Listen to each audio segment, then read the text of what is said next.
Saludos y bienvenidos a otro episodio más de Get Real con Gilbert Salazar, el podcast que a través de historias de vida, de testimonios, de emprendimiento, te cuenta la vida de mucha gente que salió de su pueblo o de su ciudad en algún momento de la historia, que a través de circunstancias de todo tipo llegaron a los Estados Unidos y aquí están hoy haciendo historia, contando historia e inspirándote a ti. Bienvenidos a Get Real con Gilbert Salazar. Y déjenme decirle que la invitada que tengo hoy es una invitada muy especial. Alguien que he seguido por años en los medios de comunicación, en premiaciones, y tuvo la delicadeza de venir hasta mi casa. Señoras y señores, aquí tengo conmigo a una persona que salió de La Habana en algún momento y que sí, tiene la llave de Miami, la de Houston. Por ahí tiene nominaciones a los Grammy, tiene Grammys latinos, tiene Grammys americanos. Esta señora es una señora muy versátil. Va desde el son a la guaracha, sube, se tira para la rumba, baja, entra en el feeling, canta de todo. Una músico de escuela que tiene una historia preciosa, un testimonio precioso y que esta noche está aquí en Get Real con Gilbert Salazar. Con ustedes acá, la sonera del mundo, Aimee Nubiola. ¿Cómo estás? Muy bien, yo fascinada con esa presentación que me ha hecho. Bueno, no te puedes imaginar que esto ha sido un sueño. Y te contaba aquí fuera del micrófono que creo que esto se ha demorado 10 años. Desde el 2014, cuando empecé a escuchar tu nombre por primera vez y tu testimonio, y estuve muy cerca varias veces de personas muy cerca tú de ti. Sí. Y nunca en ese momento Dios me puso en el corazón que las molestara o que llegara a ti a través de ello. Pasaron 10 años. Y en el momento que decido tocar la puerta, señoras y señores, mando un mensaje y Aimee de una me dice: aquí estoy contigo, Gilbert. Sí. Y eso es precioso porque he esperado 10 años. Y el tiempo de Dios es perfecto. El tiempo de Dios es perfecto. Entonces, sí. Bienvenida aquí a mi casa. Gracias. Estoy fascinada aquí también de ver qué ambiente tan bonito tienes para este podcast. Y me gusta tu casa, tiene paz. Ay, gracias. Mira, Aimee, he visto muchas entrevistas, he estado al tanto de tu carrera. Y sé que la vida comenzó allá en el barrio San Leopoldo, en La Habana. Y siempre comenzamos la historia allí, en el barrio, donde nos desarrollamos, donde nos educamos, ahí donde nos criamos, donde jugamos. Pero yo estuve viendo que tú eras una niña muy educada, que desde muy pequeña le gustó el ballet en una primera etapa, después le gustó la música o el canto, e hizo transiciones. Y esas transiciones son las que te han llevado hasta acá. Pero cuéntame cómo fue esa niñez allí en el barrio San Leopoldo. En ese tiempo, en La Habana, pues somos contemporáneos. Más o menos tenemos la misma edad. Y de hecho, muchas felicidades porque acabas de cumplir en estos días, el día 8 cumpliste años. Cuéntame un poquito de esa niñez. Fue una niñez muy peculiar porque, como tú dices, era en el barrio de San Leopoldo y eso era un barrio mixto. Ahí tú podías encontrar, como era en mi caso, en mi casa, intelectuales, como era mi madre, una mujer que se dedicaba a dar clases de historia, que se graduó de Historia Universal primeramente, aunque ya era graduada de piano, y fue por un tiempo pianista acompañante del Ballet Nacional de Cuba. Por eso es que también yo tenía esa inclinación al ballet, porque a mi madre le encantaba también el ballet, y yo escuchaba todas las piezas que ella tocaba, que eran para los distintos movimientos que hacen los bailarines a la hora de entrenar, por decirlo de alguna manera. Y luego, bueno, mi madre se dedica al turismo. Tú incluso me dices que sabes, que conoces un poco de su posición y de la historia de ella dentro de lo que fue la Escuela de Hotelería y Turismo en el Hotel Sevilla en Cuba. Entonces nosotros nos criamos en ese ambiente donde éramos una familia que teníamos, digamos que, la peculiaridad de que todo el mundo estudió, todo el mundo tenía eso. Mi abuela, que no era una mujer tan estudiada, pero era una mujer brillante. Y era una storyteller, yo digo que es maravillosa, porque hacía unos cuentos que para qué te cuento. Y teníamos de todo en el barrio. O sea, nos criamos con niños que las familias eran totalmente disfuncionales. Algunos tenían problemas legales, por decirlo de alguna manera.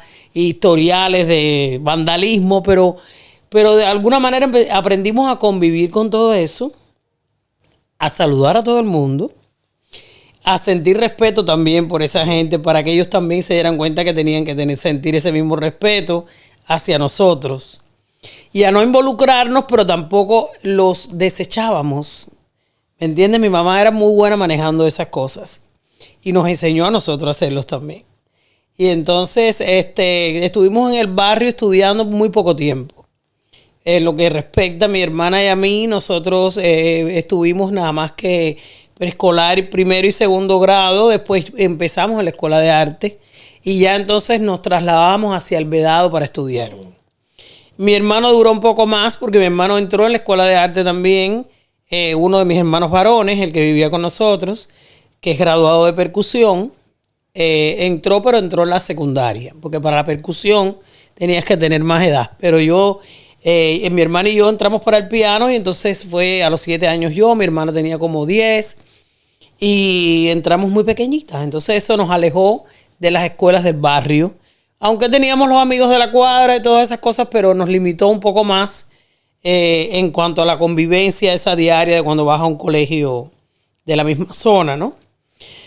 Nos creamos con la música todo el tiempo. Mi madre era una pianista increíble, mis tíos todos tocaban piano, mis primos, mis primas, todo el mundo tenía que ver con la música. Y era como un obligado en la familia, que había que pasar por ahí. No había opción. No había opción. Esa era la única opción. Había que pasar por ahí, aunque después tú estudiaras lo que tú quisieras. Porque, por ejemplo, como te cuento, mi mamá era profesora de historia, tenía una tía que era licenciada en inglés, que era la jefa de cátedra de la Facultad Obrero Campesino de Inglés, pero también tocaba piano. Su hija era psicóloga, pero también tocaba piano, y así todo el mundo tocaba piano. Ahora, te vinculaste desde muy niña a la música, al arte. Con esa disciplina y esas escuelas y seguramente tantas clases y todo muy riguroso, ¿pudiste tener esa niñez paralela de jugar con muñecas, a la casita? Sí. Bueno, a mí no me gustaban las muñecas. Lo mío yo era una niña muy inquieta, me gustaba mucho jugar, tenía mucha imaginación, pero no con una muñeca. Me gustaba esconderme y hacerme yo una historia de que estaba en no sé dónde. Y cuando yo descubrí que yo podía leer, que además empecé a leer muy, muy pequeña, como a los 4 o 5 años ya yo leía. Y tocabas piano, creo. Y tocaba, pero... ¿Empezabas? Sí, empezaba. El descubrimiento del libro para mí fue una cosa que me abrió un mundo de imaginación, donde yo me imaginaba todo lo que yo me leía. Había cosas que ni las entendía, pero yo le daba mi propia interpretación. Me encerraba, me escondía en los lugares. Mi casa era una casa muy grande. De hecho, tenía 2 plantas. Arriba vivíamos nosotros y abajo vivía mi abuela. Y yo me escondía. A veces yo sentía que mi abuela me estaba buscando por toda la casa y yo era con un libro escondida buscando. Yo siempre hago la anécdota de que me leí los libros de Agatha Christie, cuando aquello era una niña. No leía tampoco libros tan complicados. Los 10 negritos, los 5 perritos, todos esos libros que tiene ella. Y entonces ya cuando no tenía más ninguno de ella que leerme, me leí su propia biografía, la biografía de Agatha Christie, y ya yo estaba tan fascinada porque todo eso lo hacía en una semana. Sí. O sea, era una lectora compulsiva, que agarré un libro de Agatha Christie y me puse para irme con cariño de Agatha. Te regalaste. Me lo dediqué yo misma. y eso era lo que más me gustaba. O sea, pero sí fui niña. Mi mamá nos dejaba jugar todo el tiempo. Y cuando ella veía que algo me estaba presionando como para quitarme la paz, ella me quitaba de ese lugar. Y porque, por ejemplo, cuando ella vio que yo podía tocar piano, a los 3, eran 4 años, más o menos 3, 4 años que yo tenía, ella me puso con una maestra particular. Pero cuando ella vio que eso a mí no me estaba haciendo bien, ella me quitó. Y esperó a que yo cumpliera los 7 años para entonces matricularme en la escuela de arte. Y la escuela de arte uno la digería, por lo menos yo la digería bien, porque eso eran el horario matutino y el horario vespertino. Entonces, por el medio del almuerzo. A veces variaba, la música era por la mañana y la escolaridad por la tarde, o viceversa. Pero ya cuando yo llegaba a mi casa, yo trataba de desconectarme y de ver un poco de las aventuras, los muñequitos, lo que hubiera. Después un poquito de tarea, bañarme y a dormir. Pero nunca tuve esa presión así de... Bueno, entonces combinaste tu niñez entre la educación que ibas recibiendo de lo que te gustaba, de la pasión Sí. que comenzaste a sentir por la música, por el arte, y llevaste también tu vida de niña normal, Normal. que hace las cosas que tiene que hacer una niña a esa edad.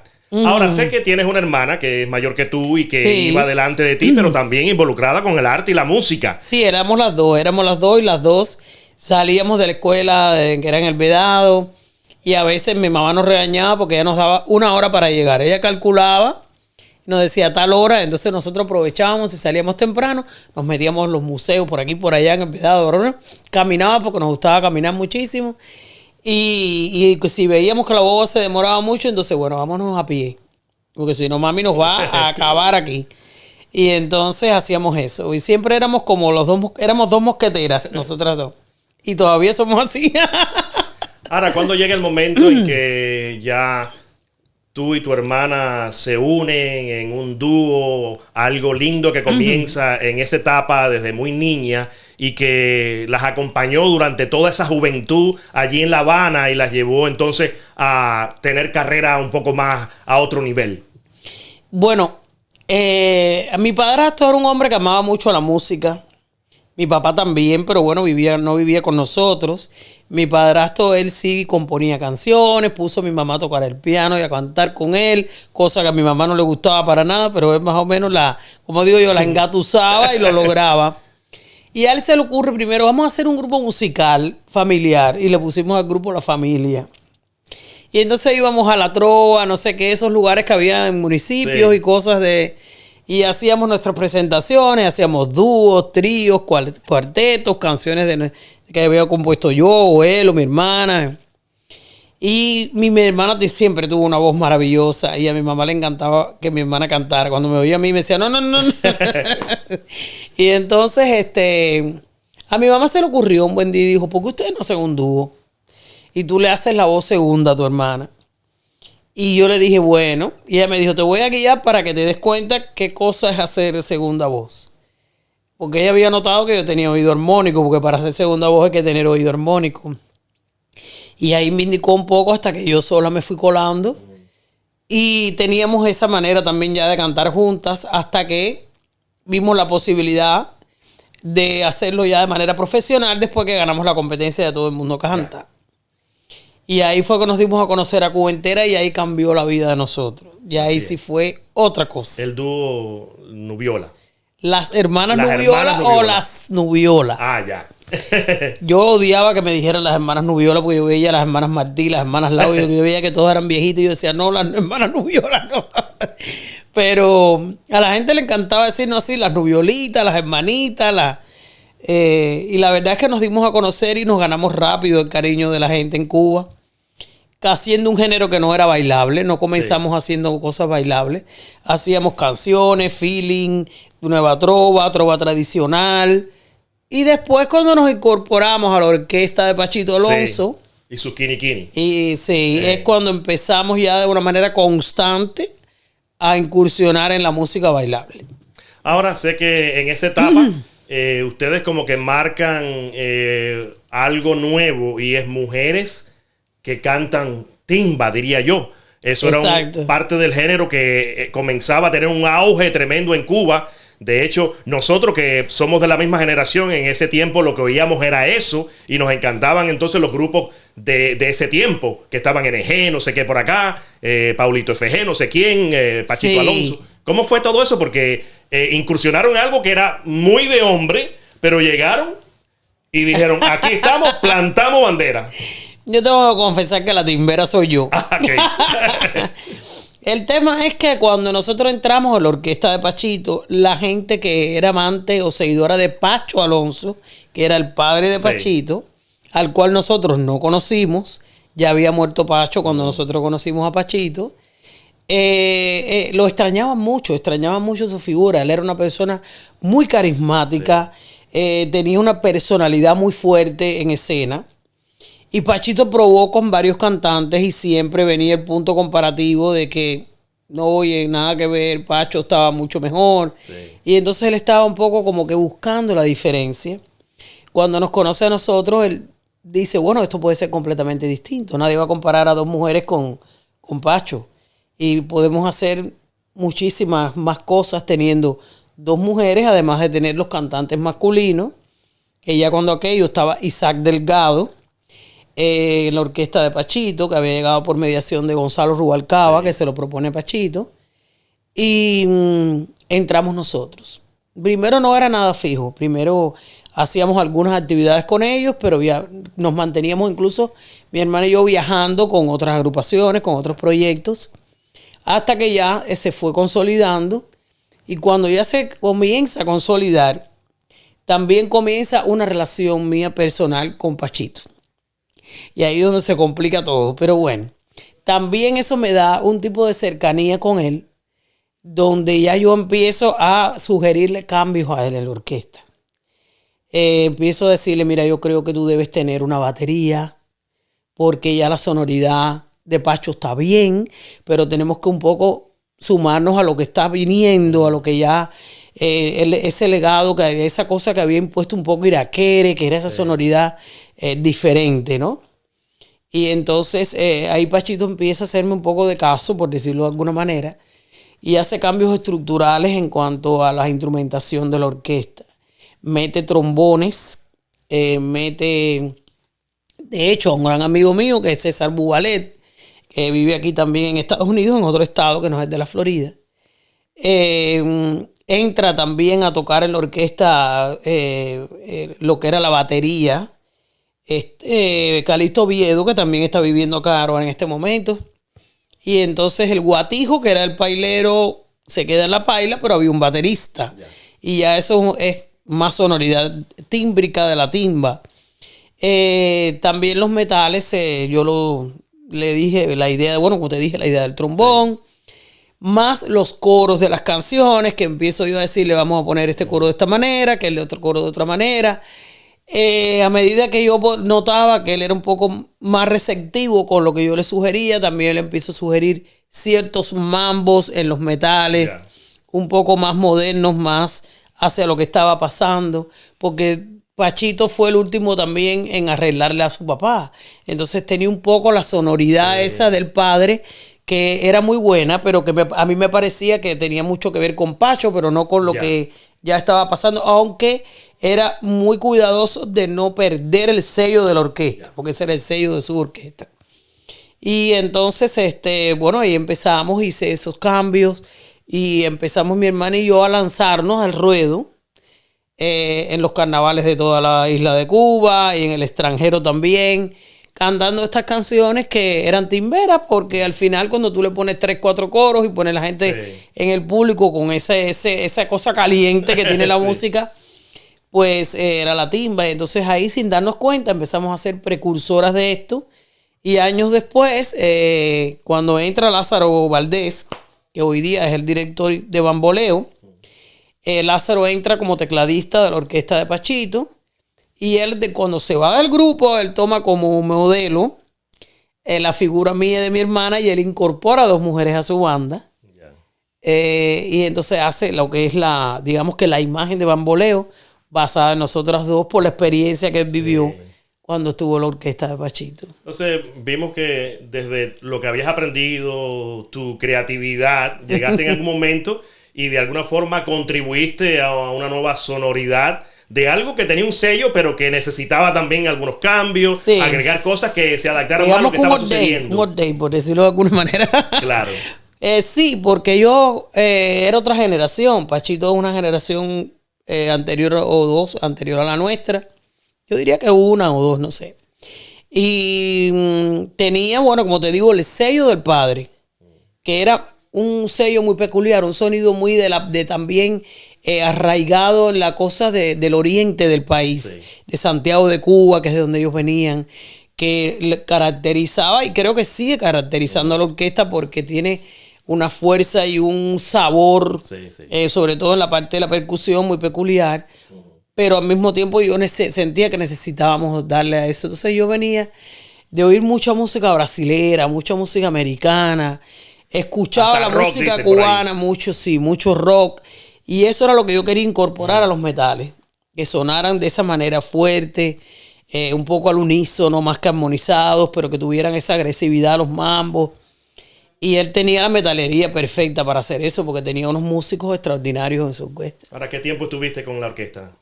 10 años. Oh, eso es mucho tiempo. Mucho, demasiado tiempo. Wow, pero fue como esa primera parte de la fundación donde pasas a otra etapa en la música y comienzas entonces no solo a hacer música en Cuba, sino también a viajar el mundo. Fue una escuela y como escuela al fin hubo muchas lágrimas y hubo muchas cosas positivas.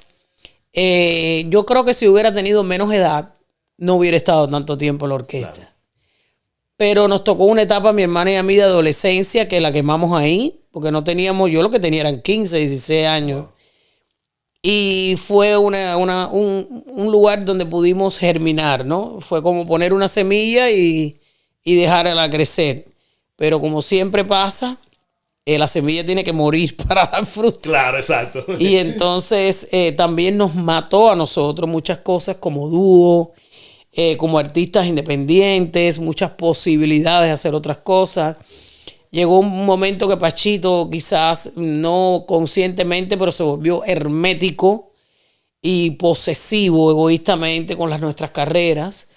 Pero bueno, nosotros aprendimos muchísimo en cuanto a muchos géneros musicales, cómo interpretarlos, cómo manejar el público, que es algo que hoy en día le agradezco a esa orquesta porque el músico internacionalmente, el cubano, generalmente que salía en aquel momento y que yo creo que hoy día también, aunque ha variado un poquito, no salía como salen los salseros con temas pegados que la gente corea como eco programado en sus presentaciones. El músico cubano salía a ganarse el público con un show, con su gracia, con su carisma y con su poder de convocar a la gente a corearlo, a seguirlo. Y eso hay que aprenderlo. Claro. Y nosotros lo aprendimos ahí en esa orquesta, indudablemente. Ahora, ¿cuándo fue el próximo paso? Que ya termina esa etapa de los 10 años. ¿Hacia dónde te diriges? Sé que ya habías comenzado a viajar, habías estado en Europa, en Sudamérica, creo. Pero hay algo muy especial que estuve viendo y es que estuviste un tiempo también en España. Creo que unos meses. Sí, eso fue recién entrando de manera constante en la orquesta de Pachito. Estuvimos viviendo en España 1 año y medio. Pero con la orquesta nunca paramos de viajar. Ya. Nunca. Era una orquesta que tenía un show increíble. Se esforzaba mucho por el repertorio, por la presencia escénica, por las mejores bailarinas, con las mejores ropas. Y de verdad que daba muy buen resultado. No tanto económico como artístico. Claro. Porque de alguna manera entrábamos bien en los países y después se formaban unos revolú que ya no, que así, y nunca terminaba bien la fiesta. Pero desde el punto de vista artístico era muy bueno y muy positivo. Y luego cuando nos vamos, mi hermana y yo ya veníamos ya con el maletín, como decimos nosotros, ya con más de 20 años, por supuesto, y con experiencia. Y entonces ahí decidimos hacer una agrupación nuestra. Y la experiencia también nos dijo, de orquesta de mujeres no. Una orquesta de hombres. Vamos a repetir esta fórmula que nos ha ido bien. Lo hicimos. Estuvimos en Cuba perfilando un nuevo trabajo, nuevo repertorio, buscando que se abrieran nuevas puertas. Lo conseguimos. Hicimos varios viajes y nos tocó de repente Costa Rica. Y ahí es donde ya mi hermana me dice, no viro. Yo no viro para Cuba. Y yo dije, bueno, si tú no viras, pues yo tampoco. Ahora yo sé porque también hay una anécdota que tiene que ver con el tema de cómo supiste o escuchaste hablar de Celia Cruz en algún momento cuando estabas en España, que alguien se te acerca, te habla y en aquel momento todavía tú no tenías información de Celia, no conocías de Celia. Y hago esta comparación porque sé que la carrera de Celia hoy prácticamente está en tus manos hasta cierto punto. Lo veo no solamente por las cosas que han sucedido, sino porque ha habido una fusión preciosa. Fue como que un pase de batuta o de batón, como diríamos en el atletismo. Y de alguna forma eso ha también influido muchísimo en tu vida y en tu carrera. Bueno, fíjate que yo siempre digo, hay cosas que pasan porque es la voluntad de Dios, porque Dios quiere. Y también tienes que ver cómo la gente lo quiere ver. Sí. Perdón. Lo quiere ver o acomodar. Sí. Generalmente el público necesita cubrir espacios. Ya. Y a veces, aunque no sea el objetivo del artista o aunque realmente no sea así, la gente lo va a ver así. Y es lo que me ha pasado a mí con Celia un poco, ¿no? Que la gente quiere como que buscar el espacio para llenarlo y me quieren colocar a mí ahí. Pero también he notado que a veces con otras mujeres cubanas, mulatas, Sí. pues pasa algo parecido. Lo que pasa es que en mi caso también me llevó a otra posición el hecho de haber hecho la novela de su vida, haber estado en alguno de sus homenajes más importantes. Yo creo que eso también como que, y que he sido una mujer cubana de estas generaciones que también ha logrado estar en los premios Grammy, como Claro. estuvo ella, de tener ciertas condecoraciones, como tú dices, ya ver la ciudad, días dedicados. O sea que un poco en ese sentido, mi carrera ha tomado, digamos que el mismo sendero Sí. que tuvo ella. Pero en realidad yo creo que nadie se sustituye a nadie, Exacto. ¿no? Yo creo que la conocí en vida, me pareció una mujer increíble. Gracias a Johnny Ventura, que fue el que me la presentó. Yo me quedé fascinada con ella en lo personal. Ya la había visto en esa misma gira que tuve la oportunidad de conocerla, cantar en el escenario. Y me emocioné tantísimo que lloré. En lo que la gente estaba gozando cuando ella gritó azúcar, yo empecé a llorar. Porque me llamó mucho la atención que solamente el hecho de salir y de gritar azúcar, ya el público se estaba cayendo de la alegría. Sí. Y eso me parecía increíble, que una persona tuviera ese poder de transmitir esa alegría a la gente con una sola palabra, ¿no? A todo el público, que había de todo. Había niños, había viejos, había jóvenes, no había diferencia de la reacción de la gente que estaban ahí. Y creo que eso era algo que a mí me gustó muchísimo de ella. Me gustaba también la manera en que ella proyectaba su vida personal. Era muy, muy unida con su esposo. Muy respetuosa con él. Ella, a todo el mundo le aconsejaba eso, que había que mantener una relación bonita. Daba esa imagen limpia, Sí. sin ser quizás una mujer que a lo mejor se congregaba en una iglesia cristiana ni nada, pero tenía una prédica, Sí, sí, sí. ¿ves? Y no, Edificante. era un ejemplo vivo, caminando. Exacto. Y su testimonio de vida era bonito también. Exacto. Entonces, eso me gustaba. Aún cuando yo todavía no había abrazado a Cristo, no lo conocía, pero me encantaba la imagen de ella. Pero fíjate que yo no era una persona que me crié escuchándola, Exacto. que crecí como cantante escuchándola tampoco, que fue la modelo que yo seguí como mujer cantante porque no la escuchaba en Cuba, no tuve ese privilegio. Y sin embargo, la gente buscaba siempre la manera de compararme con ella. Entonces siempre me ha llamado mucho eso la atención, porque no sé, creo que hay cosas que son así, que hay puntos en que uno se conecta, ¿no?, con alguien y es bonito. Lo que sí siempre he cuidado muchísimo, primero porque ella dejó un legado poderoso y yo creo que no está bien, no me parece bien, a mí nunca me ha gustado el usurpar cosas, ¿no? Claro. Yo creo que cada quien viene con su propósito, Con su que regalo. lo da el de arriba. Exacto. Y tú lo desarrollas o no lo desarrollas, pero ya tú vienes con tu mapa. Y entonces, lo otro es que no me gusta agarrarme de lo que ya otros han hecho. Sí. Creo que uno tiene que ir escribiendo su propia historia y no es necesario que tú te compares con nadie ni te creas nadie para tú poder hacer lo tuyo. Creo que Es que ha sido algo original, algo orgánico que ha sucedido, Sí. donde de alguna forma eso ha sido parte de tu carrera, pero Aimee Nubiola tiene su carrera, tiene su identidad, Sí. tiene sus huellas digitales diferentes y esas huellas digitales las ha dejado impresas en el mundo entero. ¿Por qué? Porque ha tenido una preparación, es una músico muy integral, se va de un género a otro, una carrera espectacular. Yo diría que de esta generación eres la cubana más conocida y más reconocida. con el respeto ¿sabes? De los músicos y de las cantantes, con mucho respeto lo digo. Pero cuando uno mira tu carrera y se va atrás, ve la trayectoria, ve todo lo que se ha pasado, ve cómo Dios ha ido de alguna forma empujándote de nivel a nivel, de lugar en lugar.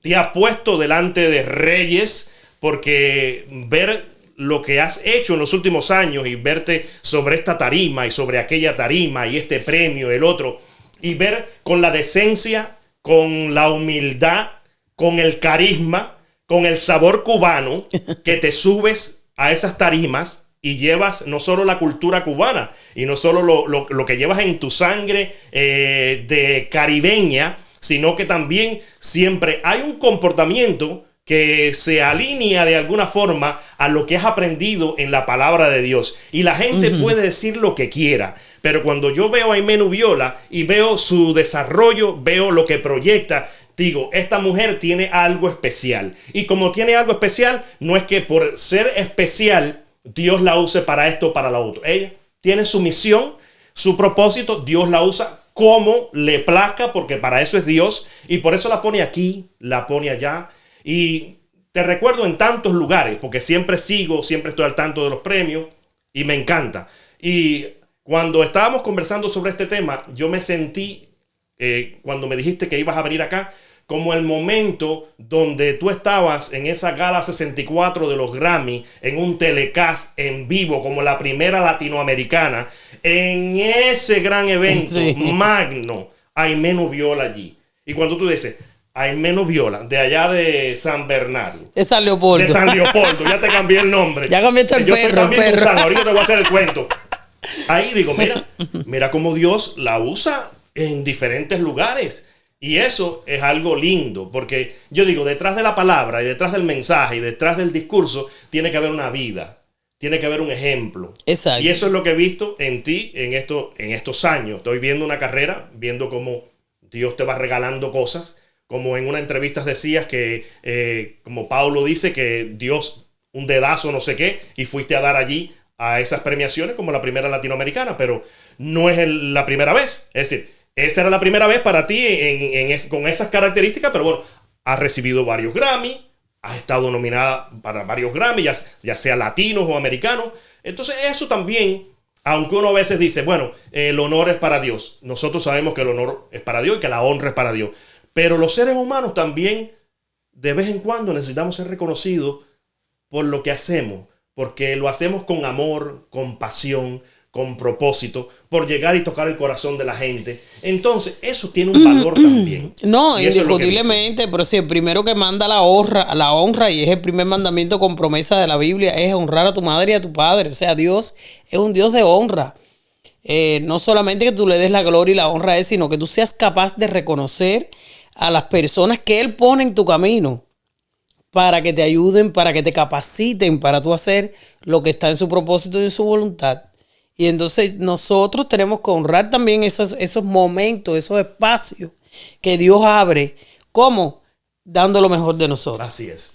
Porque si Él a mí me pone, como tú dices, en un escenario como los Grammy o como Italia o como Holanda, todos esos grandes escenarios que hemos estado nosotros, y yo no me capacito para ir allí y yo no lo honro en todo, en mi vestimenta, con mi voz, con las canciones que voy a interpretar, prepararme para ese público, entonces no estoy haciendo nada, porque puedo darle la gloria a Él y la honra a Él de boca, pero en el corazón yo no estoy reconociendo que Dios me está dando una gran oportunidad.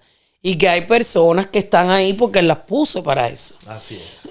Ahora cuéntame un poco, porque sé que estábamos hablando ahorita que llegaste a Costa Rica, que finalmente se quedaron allí. Y según lo que he aprendido, allá en Costa Rica es donde tú te acercas al evangelio, te acercas al cristianismo.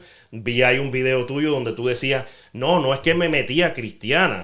Sí. Yo no me he metido a cristiana, yo me convertí al cristianismo. Exactamente. ¿Cómo sucedió eso en Costa Rica? ¿Qué fue lo que pasó que tú te acercaste a Dios? ¿Hubo alguna situación específica? ¿O simplemente obedientemente tú viniste a los pies de Dios?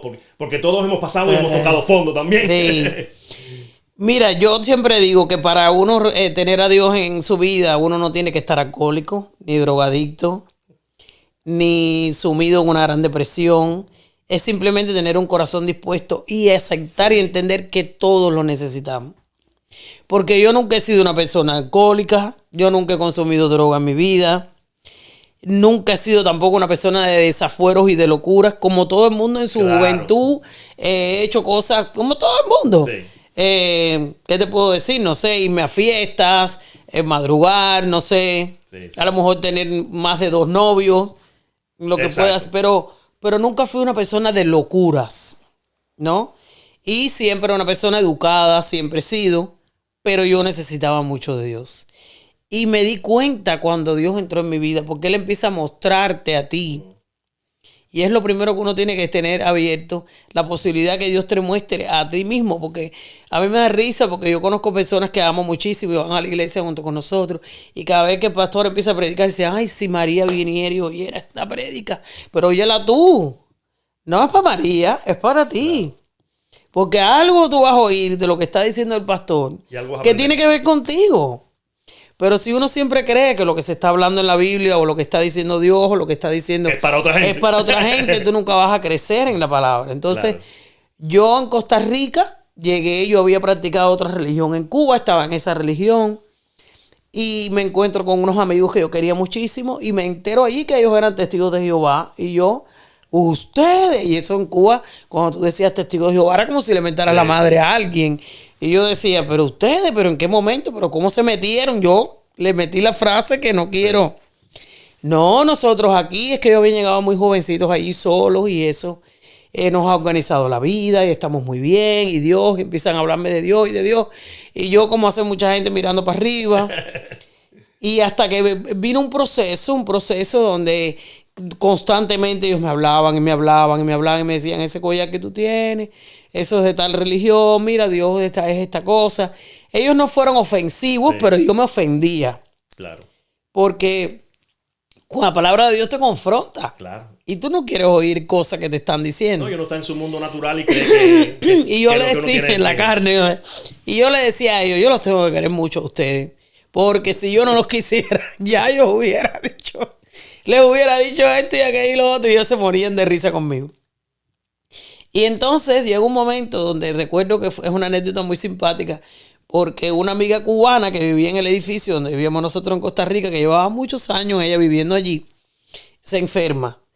Y viene el muchacho que nos cosía la ropa, mi hermana y a mí, que estaba conmigo allí también, corriendo, ay, qué curana, que está muy mal.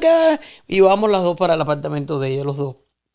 Y cuando llegamos, alguien me da una Biblia y me dice, busca el salmo tal para leérselo, para orar por ella. Y a ella se la llevó la ambulancia, la trajo, se curó y yo no encontré esa. Imagínate tú, una persona que nunca ha tenido la Biblia de esa manera en una mano, encontrar un salmo y esa Biblia que son esas hojitas finitas que parecen papel de calcar, ¿no? Sí. Y entonces yo quería devolver la Biblia y yo no encontré nunca a la persona que me la dio. Y cuando la abro, la Biblia era las traducciones del Nuevo Mundo, que es la Biblia de los Testigos de Jehová. Y estaba dedicada y todo a una congregación de allá. Y entonces yo llamo a la amiga mía y le digo, mira lo que me pasó. Y me dice, chica, déjate de misticismo y léete la Biblia. Y entonces empiezo a leerme la Biblia y entro en Levítico. Y ahí fue muy fuerte para mí. Porque ahí empieza, el Levítico es un libro que te confronta mucho desde el punto de vista de tu creencia, ¿no? Sí. Y no quiero andar mucho en las cosas porque esto lo ve todo tipo de personas y yo no quiero ser irrespetuosa con nadie que esté profesando otro tipo de religión. Yo solamente digo que mi experiencia fue que me sentí señalada. Y yo sentía que el dedo que me estaba señalando era el dedo de Dios. El dedo acusador. Era el dedo de Dios que me estaba llamando la atención sobre eso. Y me quedé impactada con eso. O sea, con el tener santos, con esas cosas que tanto detalla la Biblia. Y ahí empezó a mí, eso fue algo que me caló. Me caló hasta un nivel tan grande que a mí ya, a partir de ese momento, cuando me decían, pero la Biblia dice que no, a algo que yo creía que estaba bien, y yo leía en la Biblia que estaba mal, ya para mí era suficiente para eliminarlo y empezar a trabajar sobre eso. Era una cosa que yo no podía explicar. Y fue un proceso Fue un proceso. En ese proceso yo hice una canción que se llama Mi Señor, que se la dediqué a Jesucristo. Una señora fue y oyó que yo cantaba la canción en el hotel donde yo trabajaba y me dijo, ¿tú eres cristiano? Y yo le dije, no, porque yo no sabía. Sí. Y ella me dijo, sí, tú sí eres cristiano. Tú todavía no lo sabes, pero ya tú lo eres. Y entonces ahí vino un proceso de conversión donde yo, sin hacer una oración, porque no lo sabía, Claro. pero ya yo había aceptado a Sí, Jesús sí. en mi corazón. Y creo que eso es lo más importante. Exacto. Porque tú puedes hacer una oración y después seguir haciendo, o sea, oras como Dios y vives como el diablo, ¿no? Exacto. Pero yo sí lo acepté en mi corazón y fue muy curioso porque cuando yo empiezo a tener esa convicción, porque yo creo que primero uno tiene la convicción y después viene la conversión. Exacto. Poco a poco. Y entonces yo le digo a mi hermana, y cuando le estoy hablando a mi hermana, me quedo así y le digo, no te voy a estar agobiando, porque mi hermana me dice, no, sígueme hablando. Y yo le sigo hablando de Dios y de Dios y de Dios. Mi hermana me dice, tienes razón. Yo también quiero saber todo lo que te digan a ti, todo lo que tú te leas, todo lo que tú encuentres de Dios, me lo dices. Y ahí empiezo yo a predicarle a ella y ella iba a la par conmigo con todo, con todo, con todo. Y el mismo día que yo me deshice de las cosas que yo tenía de otra religión, ella se deshizo de eso también. Wow. Y nos fuimos al otro día a las 2 de Costa Rica, libres ya de toda atadura. Y empezamos a vivir una vida a las dos, que yo siempre le he comunicado a ella. Mi hermana es muy fuerte en la oración, ella ora mucho. Yo creo que es muy buena orando y se comunica muchísimo con Dios. Tiene una comunicación, yo creo que muy genuina con Él. Pero fue así. Yo dije, es que nosotros somos como gemelas, o sea, Eso estaba el pensando trabajo, el todo, y hemos también las dos abrazado a Cristo en el mismo momento. yo. Oh, qué lindo. Y entonces ahí comenzó. Entonces cuando yo llego a Cancún, por primera vez me voy a una iglesia cristiana. Nunca había estado en una. Entré y me quedé impactada con las canciones. Era una iglesita, que era un localcito. Sí. La gente con unos periódicos, calor, un ventilador por allá, no sé qué. Pero a mí me gustó. Y empecé a ir bastante a menudo. A veces iba, a veces no iba. Pero ya cuando llego aquí, en el 2004, en el 2005 comencé a congregarme en Alfa y Omega. Ahora, sé que hay una anécdota cuando cruzas la frontera y te detienen y estás en una cárcel ahí unos días. Sí. Y yo creo que eso fue como una gran prueba. Gran prueba. En medio de que te habías acabado de convertir, Sí, que sí. estabas viendo la mano de Dios, que estabas cruzando Sí. frontera, como que estabas cruzando el río. Yo estaba en Jordán. el Jordán. De momento te agarran en el Jordán Sí. y te ponen ahí como diría yo, en una cueva. Pero yo digo que bueno, ahí menos cabe en ninguna cueva. Sí. No, yo paso normal porque en esa época tú te presentabas en la frontera. Sí. Gracias a Dios no tenías que cruzar por el río y decías que tú venías aquí, que te querías acoger a la ley de ajuste cubano. Sí. Pero bueno, había que decir en ese momento asilo político cubana y te hacían todo el papeleo y eso. Pero a mí me encerraron 15 días. Y todos los días los oficiales decían, de aquí no van a salir. Y yo decía, es el diablo tentándome. Ay, Dios Yo mío. decía, Señor, yo sé que es el diablo, porque yo sé que tú me vas a sacar de aquí. Y de verdad que así fue. Y fue una de las cosas que a mí me habían dicho, que yo no podía pisar una cárcel. Porque si yo pisaba una cárcel, yo nunca iba a salir de ahí. Y yo, como Cristo dice que en Él todas las cosas son nuevas pues yo le dije, Señor, si es cierta tu palabra, yo ahora no puedo tener esa carga, porque yo soy una nueva criatura en ti. Entonces, nada de eso que a mí me dijeron puede ser real. Así que yo en fe voy a hacer esto y tú me vas a sacar de ahí. Y así mismo fue. Así mismo fue. Y cuando yo salí, yo daba brincos, gritos. Gloria a Dios, decía. La gente me miraba como, se está loca, ¿qué le pasó? Ya en la calle yo me tiré así y oraba y me arrodillé yo sola ahí. Y le di gracias a Dios y bueno, y me enfilé para acá, para Miami.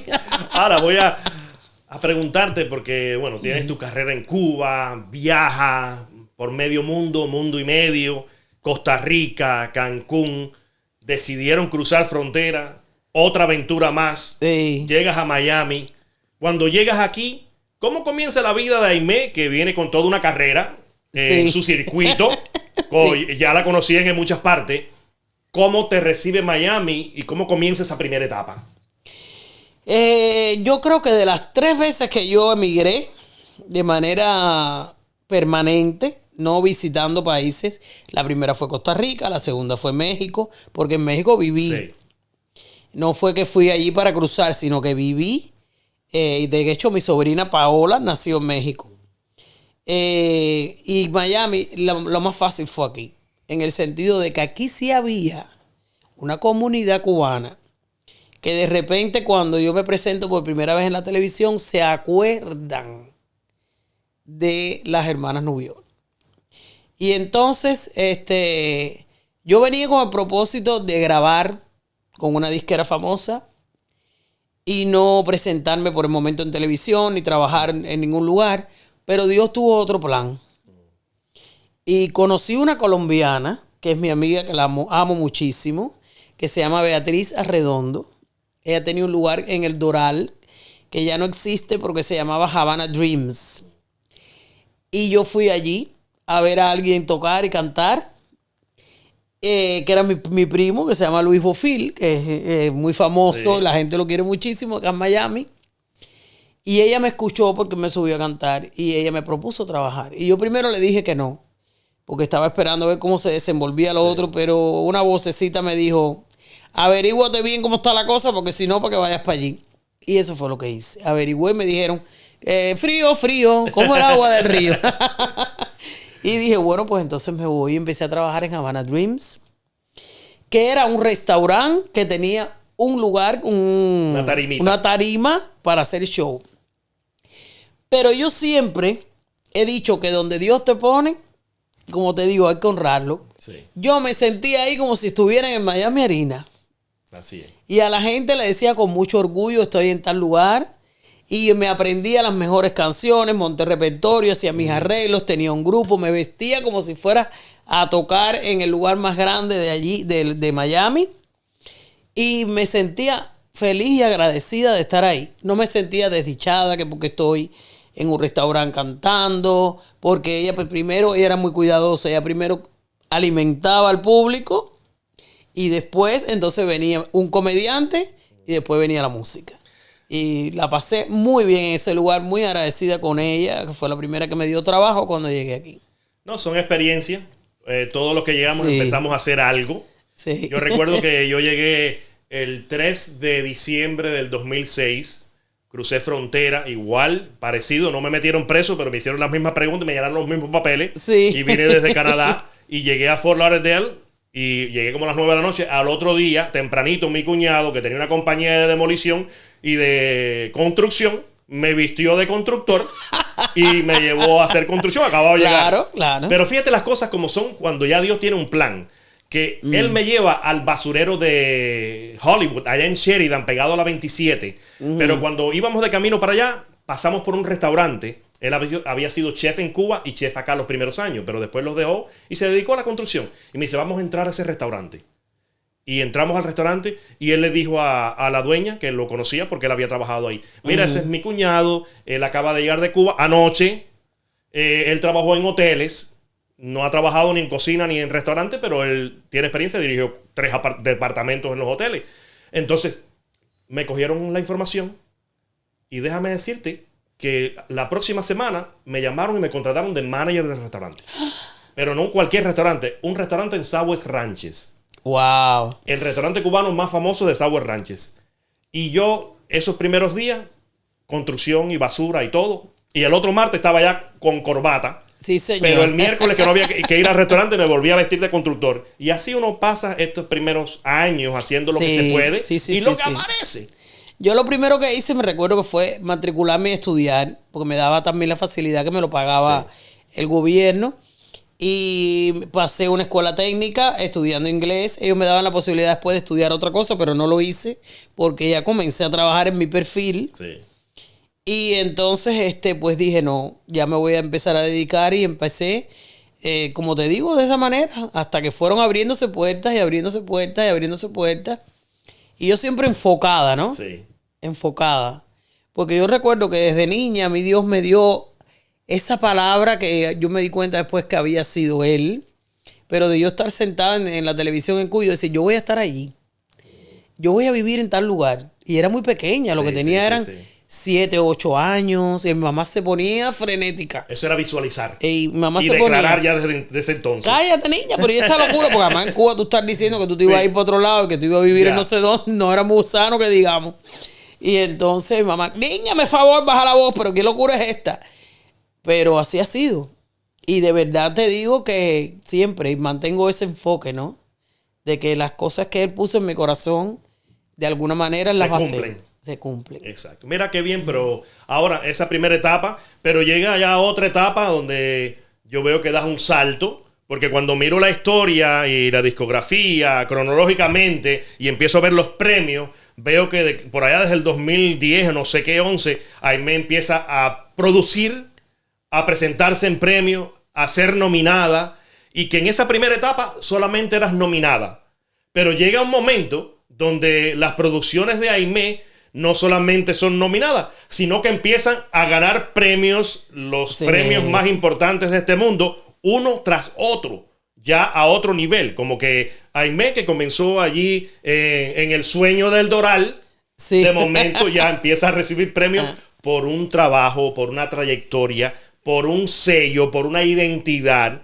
Y todo eso, cuando tú lo miras y escuchas tu música, digo, mira de dónde sale. Sale de San Leopoldo. San Leopoldo. Y ahorita te vas a reír porque yo soy también de un San. ¿Cómo es esa trayectoria y esas producciones? ¿Cómo comienzas ya a ese nivel? Bueno, saludos familia, si hasta aquí han disfrutado esta parte o primera parte del episodio de Get Real con Gilbert Salazar y Aimee Nubiola, fíjense, entren, suscríbanse, denle like y en las próximas horas está saliendo la segunda parte, así que usted no se la puede perder. Get Real con Gilbert Salazar y Aimee Nubiola.